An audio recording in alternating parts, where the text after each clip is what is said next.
Kartik school में marksheet और transfer certificate लेने नहीं गया, जबकि बाकी सभी लोग वहां गए थे। उसे यह शक था कि वह पास हुआ है या फेल। इस संदेह के कारण वह अपने दोस्तों से मिलने में शर्म महसूस कर रहा था।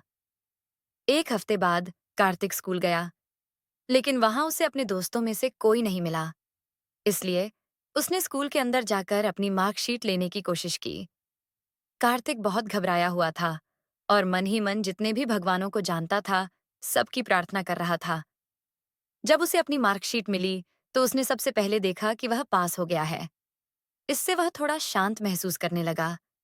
फिर उसने अपने नंबर ध्यान से देखे और नंबर देखकर वह बहुत खुश हुआ, लेकिन स्कूल के कर्मचारियों के सामने अपनी खुशी जाहिर नहीं कर पाया।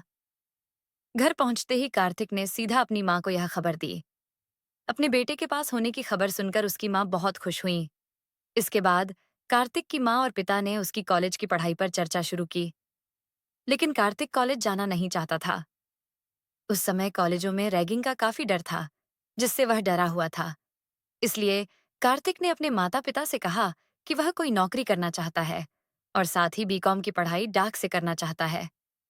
उसकी माँ चाहती थी कि वह नियमित कॉलेज जाए, लेकिन उसके पिता ने कार्तिक के फैसले को स्वीकार कर लिया।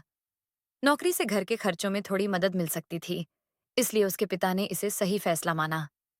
इस तरह उसके पिता ने कार्तिक का डाक द्वारा पढ़ाई का आवेदन जमा किया। इसके अलावा एक दोस्त के पिता की मदद से कार्तिक को बीसी नाम की एक कंपनी में क्लर्क की नौकरी मिल गई। वहां उसे 300 रुपये महीना वेतन मिलता था। कार्तिक ने अपने पिता के साथ एक समझौता किया।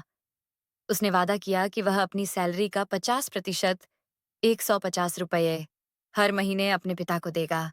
हर महीने की पहली तारीख को वह पैसे अपने पिता को दे देता था। बचे हुए पैसे से कार्तिक अपने परिवार के लिए मिठाइयाँ और स्नैक्स लाता था। इसके अलावा वह घर का सारा साप्ताहिक राशन खरीदने लगा। वह हर चीज किलो के हिसाब से खरीदता था। बीसी कंपनी में काम करते हुए कार्तिक को 6 महीने हो गए। इन 6 महीनों में उसने महसूस किया कि यह नौकरी उसे कोई तरक्की नहीं दे रही है। उसे समझ आ गया कि इस नौकरी से उसका भविष्य सुरक्षित नहीं है। अपनी जिंदगी में बदलाव की जरूरत महसूस करते हुए उसने दूसरी नौकरी ढूंढनी शुरू कर दी। एक दिन अखबार में नौकरी के विज्ञापन देखते हुए उसने एक 5 सितारा होटल में स्टीवर्ड की नौकरी का विज्ञापन देखा। इस नौकरी में ट्रेनिंग भी दी जाती थी और बाद में काम भी मिलता था। इस विज्ञापन को देखकर उसके मन में एक नई उम्मीद जगी। उसने सोचा, अगर मुझे यह नौकरी मिल जाए तो मेरी जिंदगी बदल सकती है। अपने परिवार की भी ज्यादा मदद कर पाऊंगा। कार्तिक ने अपनी यह बात अपने माता पिता को बताई और उनसे समर्थन मिला। इस मौके को पाने के लिए और अपनी जिंदगी को बेहतर बनाने के लिए कार्तिक ने 5 सितारा होटल की नौकरी के लिए आवेदन करना शुरू कर दिया। उसने इसे अपनी जिंदगी का एक बड़ा मोड़ माना। अब कार्तिक अपनी जिंदगी की नई राह पर आगे बढ़ने लगा।